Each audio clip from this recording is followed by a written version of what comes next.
ወመንፈስ ቅዱስ አሐዱ አምላክ አሜን። በስመ አብ ወወልድ ወመንፈስ ቅዱስ አሐዱ አምላክ አሜን። በስመ አብ ወወልድ ወመንፈስ ቅዱስ አሐዱ አምላክ አሜን። የተከበሩ አባታችን የዚህ ታላቅ ቤተ ክርስቲያን ዋና አስተዳዳሪ መላከ ሰላም መምህር ተክለ ግዛቸው፣ የተከበሩ መምህራችን የዚህ ታላቅ ቤተ ክርስቲያን ስብከተ ወንጌል ክፍል ኃላፊ መምህር ተስፋ ልደት ደብረ፣ ሊቃውንተ ቤተ ክርስቲያን አባቶቼ፣ ካህናት፣ ወንድሞቼ ዲያቆናት፣ ከሩቅም ከቅርብም እዚያ ወደ ምሕረቱ ላይ የተሰበሰባችሁ እጅግ የተወደዳችሁና የተከበራችሁ አባቶቼ፣ እናቶቼ፣ እህቶቼ፣ ወንድሞቼ ሕፃናትም ጭምር ባሰባሰበን በሉ እግዚአብሔር ፍጹም ሰላም እላችኋለሁ።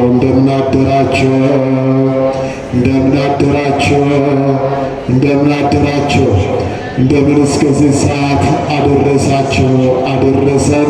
እንኳን ለንጽሕተ ንጹሐን ቅድስተ ቅዱሳን ለድንግል ማርያም ለኪዳነ ምሕረት ወርኃዊ መታሰቢያ በዓል አደረሳችሁ አደረሰን። ለዚህ የደረሳችሁ ለሌላችሁ እግዚአብሔርን አመስግኑ። በእውነት ያለነው ብዙ ነን፣ ምስጋናችን ያንሳል። ለሁለተኛ ጊዜ ለሌላችሁ አምላክ ወላዲተ አምላክ ድንግል ማርያምን አመስግኑ። እንደ ኃጢአታችን ብዛት እንደ ሰውነታችንን ክፋት ተመልክቶ ሳያጠፋን ዳግም ለንስሐ ዕድሜ ሰጥቶ በዚህች በተቀደሰችው ስፍራ ሰብስቦ ቃሉን እንድንሰማ ይፍቀድልን። የአባቶቻችን አምላክ ነው እግዚአብሔር ስሙ ከአጽናፈ ዓለም እስከ አጽናፈ ዓለም የተመሰገነ ይሁን፣ የተመሰገነ ይሁን፣ የተመሰገነ ይሁን። ማንም ይመስገን። ክብር ለአምላካችን ይሁን። ይህንን አምላክ ከፍ አድርጋችሁ እግዚአብሔርን አመስግኑ። ክብርና ምስጋና ለስሙ ይሁንልን።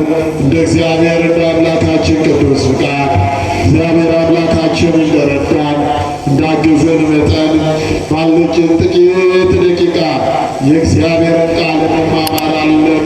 የምንማርበት የትምህርታችን ርዕስ የሚሆነው በዚህ በማርቆስ ወንጌል ምዕራፍ 1 ከቁጥር 37 ላይ ያለውን ኃይለ ቃል መነሻ በማድረግ እንማማራለን። ኃይለ ቃሉ እንዲህ ይላል፣ ሁሉ ይፈልገዋል። በዚህ ኃይለ ቃል መነሻነት እንማማራለን። ይሁን እግዚአብሔር ሁላችንን የሚያስተምረን ማን ያስተምረን? ማንም ክብርን እግዚአብሔር አምላካችን ሁላችንን የሚያስተምረን። እሱ ሲያስተምር ማረፍ አለ፣ እሱ ሲያስተምር መጽናናት አለ፣ እሱ ሲያስተምር መርካት አለና ይሁን እግዚአብሔር ሁላችንን የሚያስተምረን በመካከላችን እየገባ የሚፈታተንን ጥንተ ጠላት ዲያብሎስን አምላካችን መድኃኒታችን ኢየሱስ ክርስቶስ በቅዱስ መስቀሉ ራሱን ቀጥቅጦ ከእግራችን በታች ይጣልልን።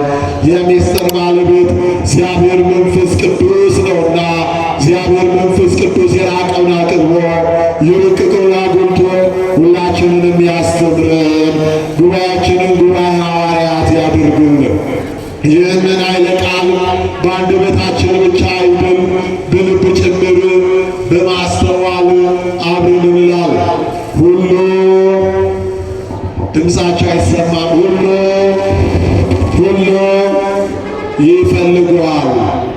በዚህ ኃይለ ቃል መነሻነት እንማማራለን። ልዑል እግዚአብሔር ሁላችንን የሚያስተምረን ይህንን ኃይለ ቃል የተናገሩት ጌታችን አምላካችን መድኃኒታችን ኢየሱስ ክርስቶስ በዋለበት የዋሉ ባደረበት ያደሩ የእጁን ታምራት የቃሉን ትምህርት የተመለከቱ ደቀ መዛሙርቱ የተናገሩት ኃይለ ቃሉ ደግሞ የተነገረው ለጌታችን ለአምላካችን ለመድኃኒታችን ለኢየሱስ ክርስቶስ የተነገረ ቃሉ ወገኖቼ ሐዋርያቱ ቀድመው ይናገሩት እንጂ ፍጻሜው ግን ለእኔና ለእናንተ የተነገረ ኃይለ ቃል ዛሬ እኔና እናንተ እሱን ብለን እሱን ፈልገን እሱን ሽተን ከቤታችን ወጥተን በዚች በተቀደሰችና በተባረከች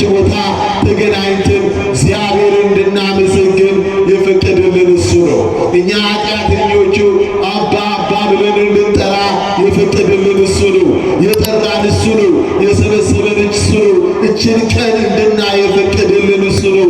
ንጽሕናችን፣ ቅድስናችን፣ መልካም ስራችን ወይ በጎነታችን አይደለም። የእሱ ምሕረት፣ የእሱ ቸርነት፣ የእሱ ይቅርታ በስቶልን በሰማይ ደጅ በሆነች በዚች በተቀደሰችው ስፍራ ተሰብስበን ስሙን እንድንጠራ የፈቀደልን የአባቶቻችን አምላክ እግዚአብሔር ስሙ ከአጽናፈ ዓለም እስከ አጽናፈ ዓለም የተመሰገነ ይሁን፣ የተመሰገነ ይሁን። ዛሬ እኔና እናንተ ከቤታችን ወጥተን የመጣነው እሱን ፈልገን እሱን ሽተን እሱን ፍለጋ መጥተናልና ልዑል እግዚአብሔር የሁላችንንም የልቦናችን መሻት ይፈጽምልን። ታዲያ ደቀ መዛሙርቱ እንዲህ አሉ፣ ለስምዖን እንዲህ አሉ፣ ጌታ ሆይ አሉ፣ አሁን አንተን እፈልግሃለሁ።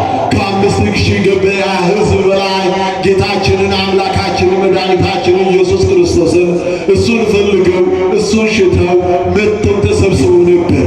ይህንን የተመለከቱ ደቀ መዛሙርቱ እንዲህ አሉ፣ ሁሉ አንተን ይፈልጉሃል።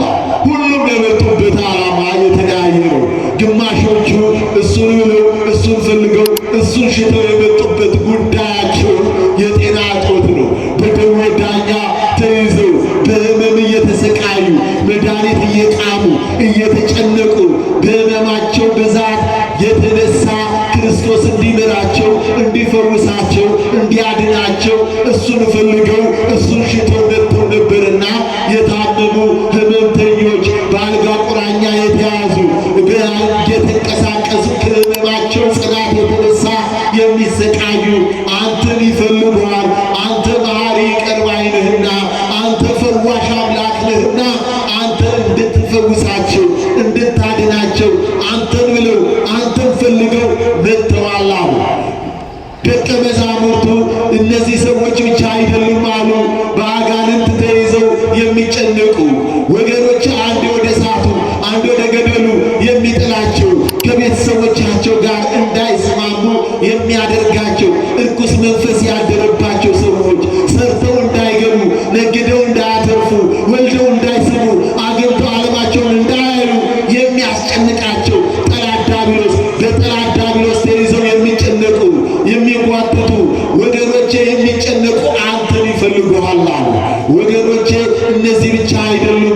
ሰላም ያጡ በትዳራቸው፣ በልጆቻቸው፣ በቤተሰቦቻቸው፣ በጎረቤቶቻቸው፣ በመስሪያ ቤታቸው ሰላም ያጡ ሰዎች አንተን ፈልገው አንተን ሽተው አንተን ብለው መጥተዋል አሉ።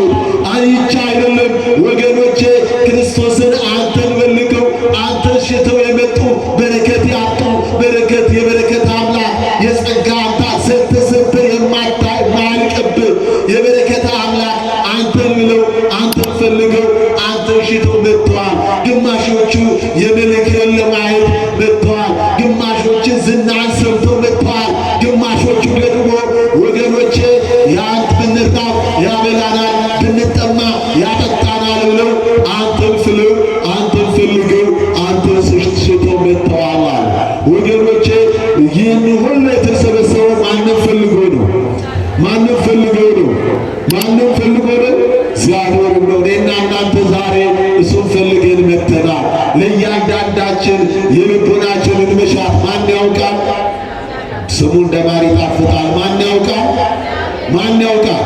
እግዚአብሔር ያውቃል። እግዚአብሔር አምላካችን የልቦናችንን መሻት ይፈጽምልን። ወገኖቼ በእያንዳንዳችን ቤት፣ በእያንዳንዳችን ጓዳ፣ በእያንዳንዳችን ሕሊና ያለውን ማን ያውቃል? እግዚአብሔር ያውቃልና እግዚአብሔር አምላክ የልቦናችንን መሻት ፈጽሞልን እዚያው ምሕረቱ ላይ ቆመን ኪዳነ ምሕረትን ለሚያት የልቦና መሻት ተፈጸመ ብለን ለምስክርነት እንድንቆም የዚህ አምላካችን የሆነውን እግዚአብሔር ቅዱስ ፈቃዱ ይሆነልን። ታዲያ መጽሐፍ ቅዱሳችን እሱን ፈልገው እሱን ሽተው ከመጡ ሰዎች መካከል ከሕመም የተያዙትን መጽሐፍ ቅዱሳችን እንዲነግረናል።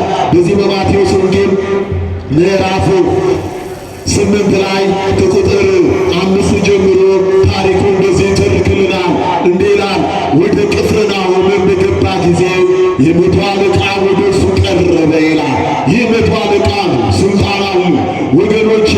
ስልጣኑ ወገኖቼ ወደ ክርስቶስ ከመምጣት አልከለከለውም ይላል። ዛሬ ስልጣናቸው ከጸሎት የከለከላቸው ወገኖቼ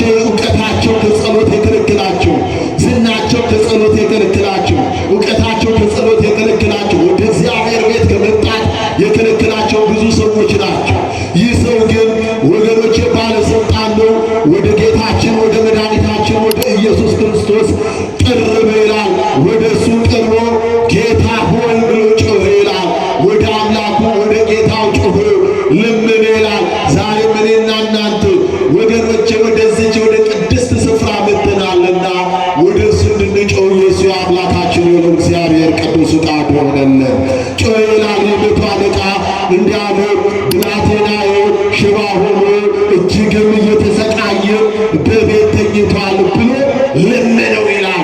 አምላኩን ፈጣሪውን ጌታውን ለመነ። ለማ ለልጁ ቤት ላለው ለሚሰቃዩ በአልጋ ቁራኛ ተይዞ በአጋንንት ተይዞ በሕመሙ ጸንቶበት የሚሰቃይ ልጅ አለ። እሱ ባለስልጣን ስልጣን አለው ወገኖቼ። ልጁ ግን ታማሚ ነው። ታዲያ ይህ ባለስልጣን የሆነው ወደ ጌታ መጥቶ ለልጁ ለመነ ይላል። ዛሬ ወገኖቼ በቤታችን የታመሙትን በቤታችን ያሉትን ወደዚህ መምጣት ያቃታቸው ወገኖቼ መጥተው እዚች ቅዱስ ስፍራ ተገኝተው እግዚአብሔርን ማመስገን እየፈለጉ በአልጋ ቁራኛ በደዌ ዳኛ ተይዘው የሚሰቃዩትን በየጸበል ቦታ በየሆስፒታሉ በየቤቱ ያሉትን እግዚአብሔር ይፈውስልን። እኛም እዚህ የመጣን ሰዎች ለእነሱ እንድንጸልይ እግዚአብሔር ሁላችንን ይርዳል። ወገኖቼ በቤታችን ያለውን ሕመምተኞች እግዚአብሔር ይፈውስልን። ዛሬ ስንታይ ጤነኞችን የምንመስል ነገር ግን በመድኃኒት በመዋጥ የምንንቀሳቀስ ሰዎች የታመምነውን ሁሉ እግዚአብሔር ይፈውስልን። ለዚህ ነው ጌታችን አምላካችን መድኃኒታችን ኢየሱስ ክርስቶስ እንዲህ አለ፣ እኔ አሉ ፈዋሽ እግዚአብሔር ነኝ። የሚፈውስ ማን ነው? የሚያድን ማን ነው? እግዚአብሔር ነው ወገኖቼ። ለዚህ ነው እኔ ፈዋሽ እግዚአብሔር ነኝ። የሚያድን እግዚአብሔር ነው። የሚፈውስ እግዚአብሔር ነው። አምነን ከመጣን ተፈውሰን እንሄዳለን። እኔ ፈዋሽ እግዚአብሔር ነኝ አለ። ታዲያ ይህንን ያወቀው ይህ መቶ አለቃ ለልጁ ለመነ ይላል። ልጄን ፈውስልኝ አድንልኝ ብሎ ተለመነው። ብላቴናዬ ሽባ ሆኖ እጅግም እየተሰቃየ በቤት ተኝቷል ብሎ ለመነው ይላል። ወገኖቼ የእሱን ልመና የእሱን ጸሎት የእሱን ምስጋና ወገኖቼ መድኃኒታችን ኢየሱስ ክርስቶስ ተቀበለ። የኔና የእናንተንም ጸሎታችንን ልመናችንን ምስጋናችንን ለእግዚአብሔር ይቀበልልን። ወገኖቼ ተቀበለ። ኢየሱስም እንዲህ አለው፣ እኔ መጥቼ ልጅህን እፈውስልሃለሁ አድንልሃለሁ አለው ይላል። ወገኖቼ ምን እልሃለሁ? እፈውስልሃለሁ። እግዚአብሔር ሁላችንን የሚፈውሰን። ዛሬ አንዳንዶቻችን የሥጋ ደዌ ተይዘን የምንታመም የምንጨነቅ ሰዎች ወገኖቼ መድኃኒቱን የምንቆም በየሆስፒታሉ በየጸበል ቦታ የምንከራተት እንኖራለን። እግዚአብሔር ሁላችንን የሚፈውሰን። አንዳንዶቻችን ደግሞ የነፍስ ደዌ ይዞን ወገኖቼ በኃጢአት ውስጥ ወድቀን የምንመላለስ የኃጢአት በሽታ የያዘን ሰዎች እግዚአብሔር ከኃጢአታችን ሁላችንን የሚፈውሰን። ታዲያ ይህ ሰው ወደ ኢየሱስ ክርስቶስ እንዲህ አለው። ኢየሱስ ክርስቶስ እንዲህ አለው፣ ወደ ቤት እመጣለሁ፣ ቤት እገባለሁ፣ ልጅህንም እፈውስልሃለሁ አድንልሃለሁ አለው ይላል። የዚህን ሰዓት መልአክ አለቃው እንዲህ አለው፣ ጌታ ሆይ አለው፣ ጌታ ሆይ በቤቴ ጣሪያ በታች ልትገባ አይገባኝም። የእኔ ቤት የአንተን የሚያስተናግድ ቤት አይደለም። እኔ ባለስልጣን ነኝ፣ በስልጣን ላይ በወንበር የተቀመጥኩ ሰው ነኝ። ታዲያ እኔ አሉ ወገኖቼ በስልጣኔ ሳለሁ ብዙ ነገር አድርጌያለሁ። ስለዚህ ኃጢአት ሰርቻለሁ። የኔ ቤት አንተ ልትገባበት የሚገባ ቤት አይደለም።